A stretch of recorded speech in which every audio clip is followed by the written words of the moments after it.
Blueberry wine has had a bit of a lifetime on this channel.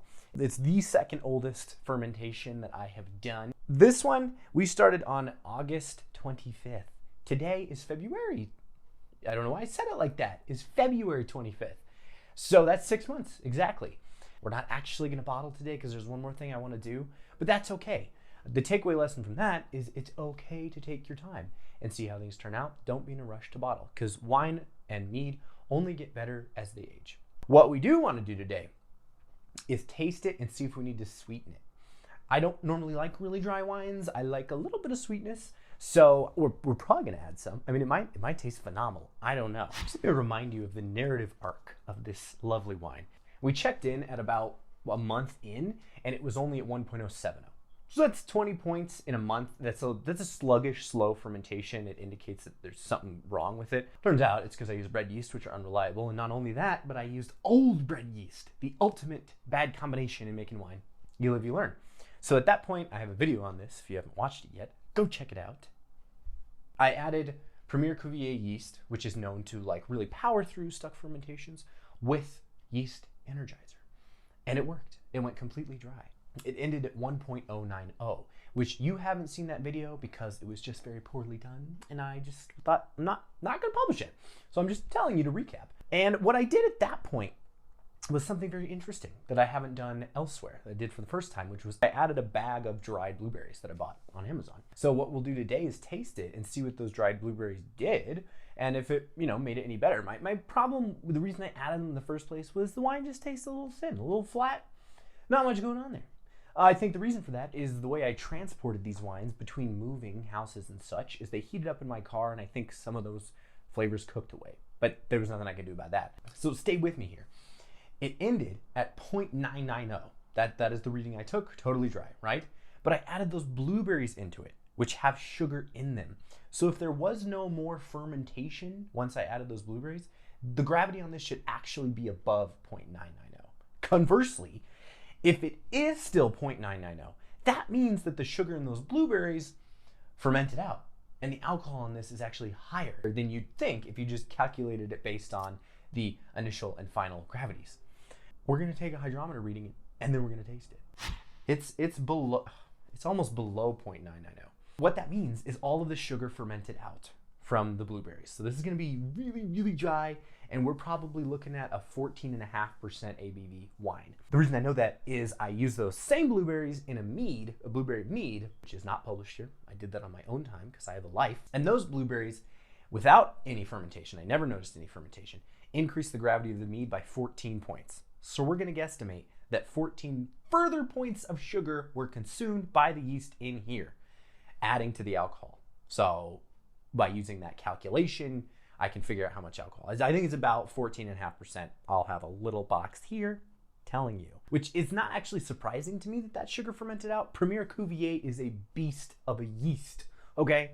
It's very powerful. What that also entails is that if I want to back sweeten it now, I am not going to bottle it lest I create carbonated bottle bombs. If you throw sugar into a yeasty mixture like wine, and those yeast still have room to consume alcohol, and the fermentation starts up again, the bottles will eventually explode. And that's actually happened to me. It has actually happened. So I'm very cautious in how I back sweeten. So what I'll do if I want to add sugar is I will add sugar into the mixture and I'll rack it into a new carboy to let that sit, just in case the fermentation continues on. Let's take a taste. Smells pretty boozy. Smells pretty boozy. You do smell the blueberries, which is pleasing. It's blueberry wine.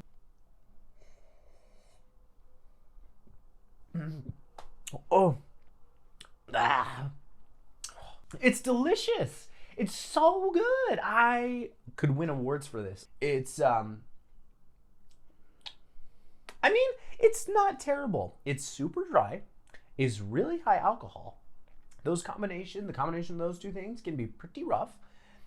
There is a subtle blueberry flavor. Weird buttery aftertastes, which I've noticed in a number of my wines.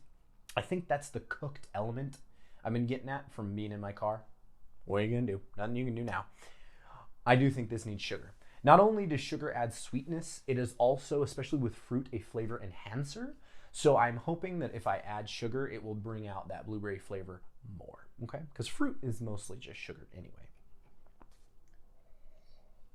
So to rack this appropriately, it's more than a gallon, so it would overflow if I tried to rack it into my pitcher and then stir in the sugar. I'm gonna rack it into a bowl, all right?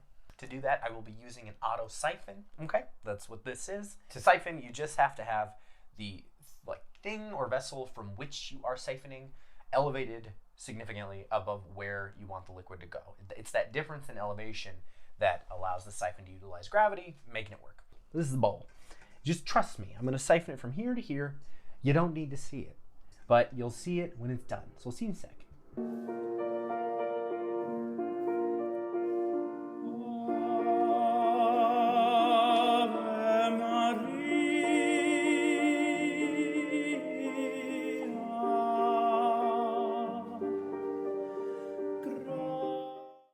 Big bowl of blueberry wine. Now I want to do this next step as quickly as possible because I don't like how much surface area is exposed to oxygen in this. That just occurred to me now. It's probably why people don't do it this way. It's okay. It will be all right. So what we want to do as quickly as we can is add some sugar. Now, as I'm gathering, I like to add sugar in small increments rather than larger because once it's added, you can't take it back. So it's at 0.990, a little below that. I'm going to add enough to bring it to at least 1.005. Okay, so that's 15 points of sugar. That's about 5 ounces, maybe. We'll see what 5 ounces does. But I'm going to start with 3.5, just in case. I'm just being cautious. Just being cautious. I don't have a spoon with me, so we're going to stir it with this bottle cleaner. Okay? And that's okay to do.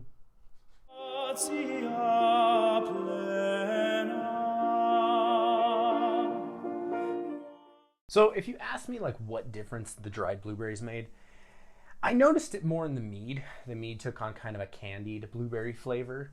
I don't notice it a lot here, probably because all of the sugars that were in those dried blueberries got fermented out anyway. So I think I would only notice the difference now that we're kind of sweetening it. So we'll see. Now it's 0.998. I don't imagine I'll taste much of a difference, but we will taste it and see. Smells about the same. Maybe smells a little sweeter.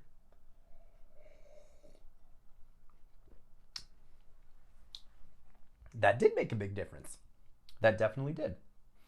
It now tastes a little more sweet, a little more blueberry. Still has that gross aftertaste. What are you gonna do? For my palate though, I still like things a little sweeter, so I'm gonna add 2 more ounces of sugar. All right, 1.004, which is 1 point shy of what I originally said I'd want to shoot for. Let's give it a taste. I'm a really big fan of how this smells. There's no objectionable element in it. It's a nice blueberry scent. It's just the taste. I don't mind that at all. I think that it could go a little sweeter and I would still like it. But honestly, at 1.004, it's pretty sweet. This is a semi-sweet wine and I don't mind it. I think it has a nice blueberry touch. Still has a little bit of that objectionable buttery kind of gross finish. Nothing I can do about it. You live, you learn. But I think the sugar really mellowed it out quite a bit. I'm also learning that backsweetening and overshooting it acts like a blanket over the complexity of the flavor profile. Too much sugar and all you just taste is sweetness and the rest of the nuance is gone. I don't want to take any more of the nuance away from it. And honestly, at this exact moment, I'm kind of debating adding oak to this. I kind of want to add a heavy toast oak spiral, like 1/3 of a spiral to this, and see what that does. Let's rack it first into a 1.5 carboy, and then we'll decide. Gives me a few more minutes to figure out if I want to add the oak. I'm also not going to make you watch that because, again, I'm not putting this on top of an elevated bucket or something. I'm just going to rack into the carboy on the floor. Back into the silver bucket of sanity. Kidding. So now it's gonna go into the closet and it's gonna sit for a while. I need to make sure that it's not gonna re-ferment. If it doesn't, if it goes 2 weeks and I don't see any bubbles, any signs of fermentation, then we're gonna bottle it. Because it's already pretty crystal clear. I'm very happy with how it clarified in the original fermenter. I guess it wasn't actually in primary. I fermented it in a bucket and then I moved it into the 1.5.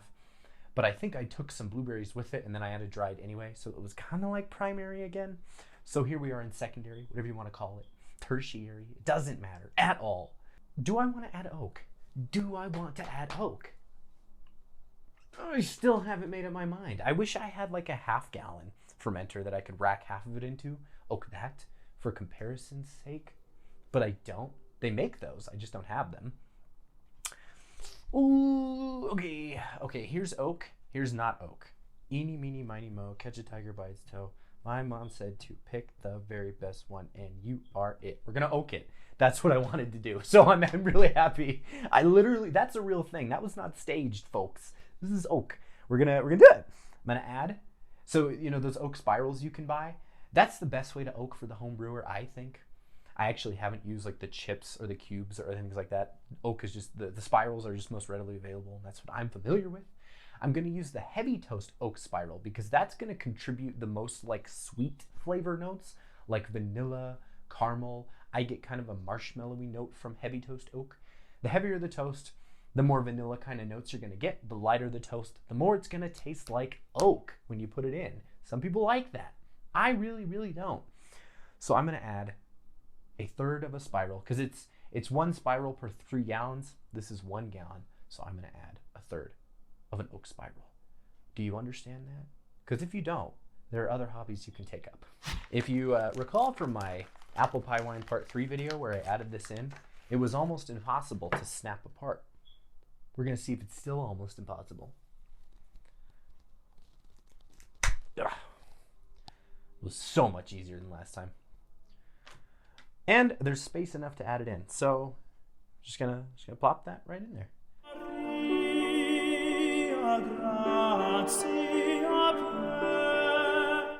So because I added that in, that changes the procedure a little bit. I'm not just gonna let this sit for a month. I'm gonna taste it once a week, every week, until it has enough oak flavor. I'm comfortable with it and I wanna rack it off the oak and get it bottled. You really do risk over oaking if you leave it in there too long.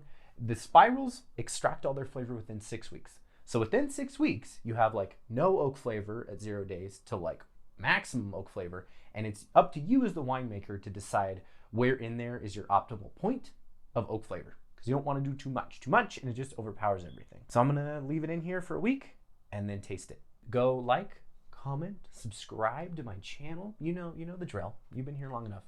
Thank you for watching. I really appreciate it. And get back to your daily life. Or watch more videos of mine. Thanks. Bye-bye.